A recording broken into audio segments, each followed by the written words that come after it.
Ano nga ba ang mga requirements para magbayad ng estate tax under the Estate Tax Amnesty?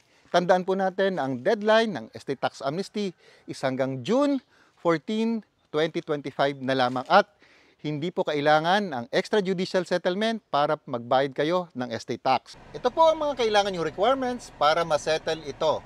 Certified true copy of death certificate na galing sa PSA, TIN number or tax identification number ng decedent o yung yumao, TIN number ng executor or administrator, government issued ID of the executor or administrator, certified true copy of title, tax declaration, and no improvement or improvement, at BIR form number 2118-EA o yung Estate Tax Amnesty Return o ETAR na tinatawag. Normally po ay pupunta muna kayo sa BIR para magpa-assess sa examiner ng BIR para malaman kung magkano ang kailangan yung bayaran. Pero I highly suggest, bago nyo po gawin yan, ay kumonsulta muna kayo sa isang real estate professional, accountant o kaya lawyer na mayroong expertise sa real estate. Sa ganitong paraan ay mabibigyan ka ng tamang advice para ma-explore mo ang mga possible options para tama ang babayaran mo na estate tax. Sa pagpa-file po ng estate tax return ay meron pong mga allowable deductions.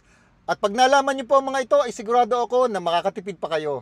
Katulad po ng nabanggit ko, hindi niyo po kailangan ng extrajudicial settlement para magbayad ng estate tax. Pero kakailanganin niyo po ang extrajudicial settlement para ma-release ang ECAR o yung Electronic Certificate Authorizing Registration. Kung sa tingin niyo po is very valuable ang content na ito, please like, follow, and share.